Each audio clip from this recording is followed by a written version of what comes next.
जैसे एक औरत ने 3 पीर साहब की दावत कर दी, 3 पीरों की।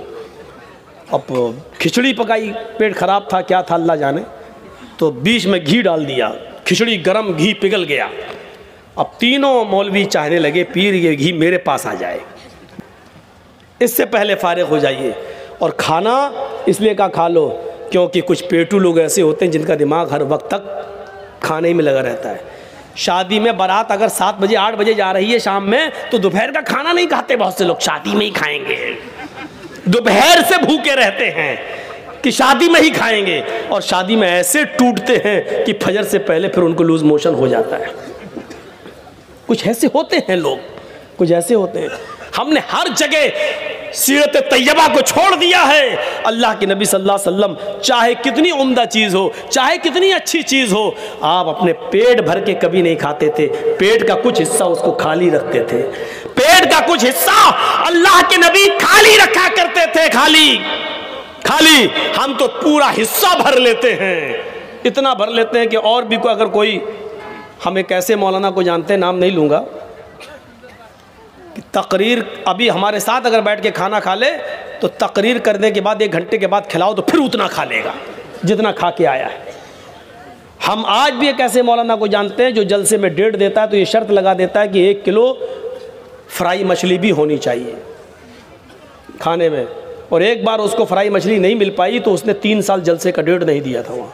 बोला तुम लोग मेहमान की इज्जत नहीं करते। वक्त मौलवी के पास हर चीज़ का जवाब है। मौलवी इस दुनिया में हारने के लिए पैदा नहीं हुआ है। वो मौलवी क्या जो हार जाए। आपने शायद वो लतीफ़ा सुना है मेरा, मोबाइल में तो सुना ही होगा कि एक शिकारी के जाल में कौवा और कबूतर दोनों फंस गए थे। तो कौवा भी रो रहा था और कबूतर भी रो रहा था। तो कबूतर ने कौवे से कहा चुप, काँव काँव काँव काँव करके मेरा दिमाग ख़राब कर दिया। तो कौवा बोला तू भी तो गुडुरगू कर करके मेरा दिमाग ख़राब कर रहा है। तो कबूतर बोला मैं तो इसलिए रो रहा हूँ क्योंकि मैं तो हलाल हूँ। शिकारी मुझे जाल से निकालेगा और काट के खा जाएगा, मुझे तो कटना ही कटना, इसलिए रो रहा हूँ। तू क्यों रो रहा बे कौवे, तू तो हराम है, तेरा क्या करेगा, चाल डालेगा क्या? तू तो 2-4 घंटे बाद शिकारी आएगा, है कौवा फंस गया, तुझे निकालेगा उड़ा देगा, तेरा क्या करेगा? तू तो हराम है, तू तो शिकारी के किसी काम का नहीं है। कौवा बोला मैं तुमसे ज़्यादा टेंशन में हूँ। कबूतर ने कहा क्यों? कहा ये जाल किसी जाहिल का नहीं है, मौलवी का जिसमें हम फंसे हुए हैं। कहा क्या? कबूतर ने कहा क्या? कहा तो कहा मौलवी का है तो क्या हुआ? कहा मुझे भरोसा नहीं, पता नहीं कब हलाल का फतवा दे के मुझे भी काट के खा जाए, इस मौलवी का कोई भरोसा नहीं है, इसलिए मैं तुमसे ज़्यादा फंसा हुआ हूँ। तुमसे ज़्यादा मेरा टेंशन है कि मौलवी कुछ ना कुछ निकाल लेगा अपने लिए रास्ता, अपने लिए रास्ता कुछ ना कुछ निकाल लेगा। है जैसे एक औरत ने 3 पीर साहब की दावत कर दी, 3 पीरों की। अब खिचड़ी पकाई, पेट ख़राब था, क्या था अल्लाह जाने, तो बीच में घी डाल दिया, खिचड़ी गरम, घी पिघल गया। अब तीनों मौलवी चाहने लगे पीर ये घी मेरे पास आ जाए।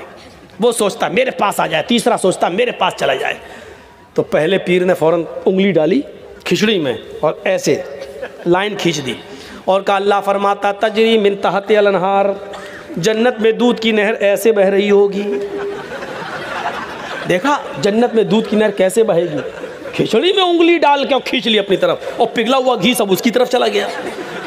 दूसरा कहता नहीं नहीं नहीं, जन्नत में उधर तो शहद की नहर बह रही होगी, दूध की नहर इधर बह रही होगी। उसने 2 उंगली डाली और कहा कि तजरियाने मिन तहती अल अनहार, दूध की और शहद की नहर इधर बह रही होगी। उसने 2 उंगली डाल के अपनी तरफ खींच लिया। अब तीसरा दिल में सोचता कमीने मुझे क्यों मार रहे हो? तो उसने कहा, तीसरे ने बड़ा अच्छा फार्मूला निकाला। तीसरे ने कहा भाई तुम डायरेक्ट जन्नत और जहन्नम तक पहुंच गए, जन्नत और जहन्नम से पहले क़यामत आएगी, और जब क़यामत आएगी तो ज़मीन में ज़लज़ला पैदा होगा। आपको मालूम है ज़मीन में ज़लज़ला कैसे आएगा? उसने पूरी प्लेट उठाई और कहा इज़ा ज़ुलज़िलतिल अर्ज़ु ज़िलज़ालहा। उसने पूरी प्लेट उठा के क्या कहा? इज़ा ज़ुलज़िलतिल अर्ज़ु ज़िलज़ालहा। जब ज़मीन पूरी शिद्दत के साथ ऐसे ऐसे ऐसे ऐसे हिलाई जाएगी, घी चारों तरफ फैल गया। कहने लगा अब खाओ। अकेले ले आ रहे थे दूध की नहर और शहद की नहर, तो अपने लिए रास्ता निकाल लिया जाता है। अल्लाह की कसम, ये उलमा कौम का सरमाया भी हैं और उलमा से नुकसान भी हो जाता है। जब गलत रास्ते पे ले जाएं तो क्या करें? बेचारी पब्लिक क्या करे, आवाम क्या करे? मौलाना ये सही कि वो सही, आवाम बेचारी क्या करे? इसलिए उलमा की बहुत जिम्मेदारी है कि अपनी कौम को सही रास्ते पे ले जाए। मौलाना अबुल कलाम आज़ाद ने लिखा था कि एक आलिम जब फिसलता है तो पूरी कौम फिसलती है, एक आलिम जब गलती करता है तो पूरी कौम गलती करती है। मेरे भाइयों, हम और आप मुसलमान हैं। एक गैर मुस्लिम इस्लाम से पहले जो गलत काम कर रहा है वो गलत है, लेकिन इस्लाम लाने के बाद उसकी गलतियां माफ हो जाएंगी। लेकिन माफ कीजिएगा, हम और आप मुसलमान हैं। हम और आप अगर कोई गलत काम करते हैं और गुनाह करते हैं तो इस्लाम दोबारा नहीं लाएंगे। हम लोग मुसलमान हैं। याद रखना, बच्चा जब स्कूल में पढ़ता है तो पेंसिल से लिखता है और जब गलती करता है तो रेजर से मिटा दी जाती है, रेजर से मिट जाती है। उसकी टीचर कहती है बेटा गलती हो गई, मिटाता है, फिर लिखता है, फिर मिटाता है। बच्चा बार बार गलती करता है, बार बार मिटा दी जाती है, क्योंकि वो बच्चा है, गलती करेगा, उसको मिटाया जाएगा। लेकिन जब वही बच्चा जब 6 में आ जाता है, 7th में और 8 में आ जाता है तो पेंसिल और रेजर उससे छीन लिया जाता है और पेन उसके हाथ में दे दिया जाता है। पेन का मकसद क्या होता है? बेटे, अब तुम गलतियों की जिंदगी से पार हो चुके हो, अब तुम बड़े हो चुके हो। जब गलती करते थे तो मिटा दी जाती थी, अब तुम्हें जो कुछ भी लिखना है सोच समझ के लिखना, क्योंकि अब तुम जो लिख दोगे वो कापी पे सब्त हो जाएगी, वो मिटाई नहीं जाएगी। हम और आप मुसलमान हैं। अब जो भी अब गुनाह कर रहे हैं वो फरिश्ते हमारे कांधों पर बैठ के लिख रहे हैं। अगर गलती है तो वो मिटेगी नहीं, इस गलती को तराजू के पल्ले पे तोला जाएगा। याद रखिएगा, वो जमाना गुजर चुका है कि हम गलती करें और मिटा दी जाए। अल्लाह ताला भी तौबा कबूल करता है, लेकिन जानबूझकर गुनाह करते रहे और हम तौबा करते रहे नहीं। अल्लाह रब्बुल आलमीन उनकी तौबा कबूल करता है, यामलून बिजहालतिन, जो अनजाने में गलती कर लें, जो अनजाने में जिनसे गलती हो जाए, जो जानबूझकर गलती करें, जानबूझकर शराब पिएं, जानबूझकर जिनाकारी करें, जानबूझकर सूद और ब्याज खाएं, जानबूझकर हलाल और हराम में फर्क महसूस ना करें, मेरे भाइयों, उनकी अल्लाह रब्बुल आलमीन गलती माफ नहीं करता है जब तक कि वो सच्चे दिल से दोबारा और हमेशा उस गुनाह को छोड़ने की कसम न खाएं, इरादा ना करें। अल्लाह के नबी फरमाते हैं, एक बंदा सुबह शराब पीता और शाम को बिस्तर पे सोने जाता तो कहता अल्लाह तू मेरे गुनाह माफ़ कर दे। अल्लाह कहता फरिश्तों इसके गुनाह को मिटा दो। सुबह फिर शराब पीता है, शाम को फिर तौबा करता, अल्लाह कहता फरिश्तों मेरा बंदा आज भी गलती कर गया, इसके गुनाह को मिटा दो। बंदा फिर तीसरे दिन शराब पीता है, रात में फिर तौबा करता है, अल्लाह कहता फरिश्तों आज भी शैतान ने बहका दिया, चलो इसको मैंने माफ कर दिया, तुम भी इसकी गलती मिटा दो।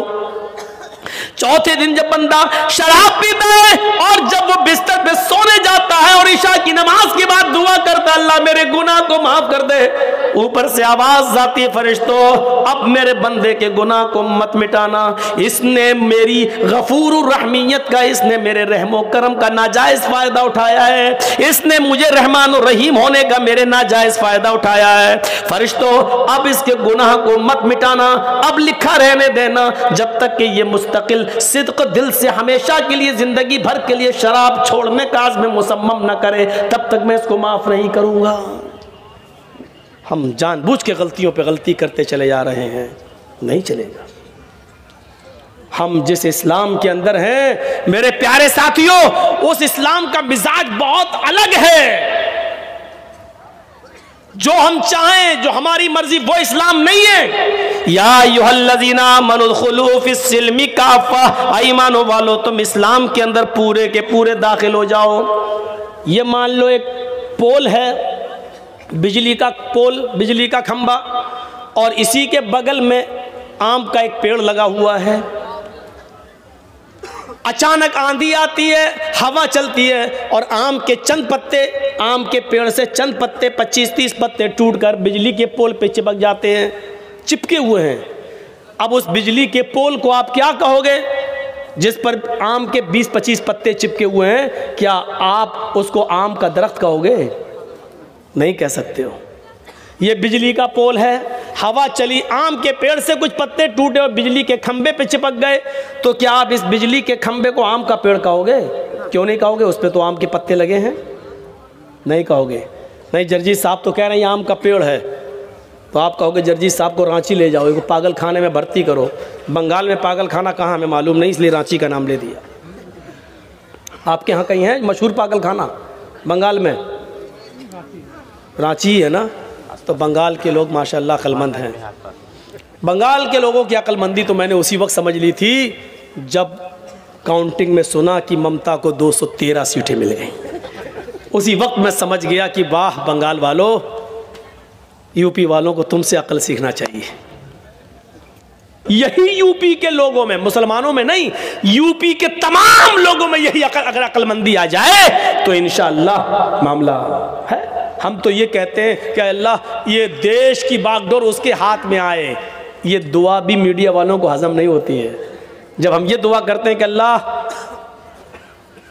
जो इस देश को बर्बाद कर रहा तू उसको बर्बाद कर दे,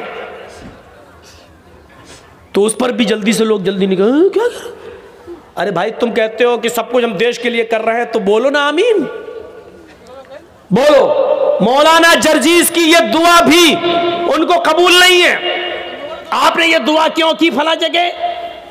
तो हमने कहा क्योंकि देश के से नफरत करते हो तुम लोग।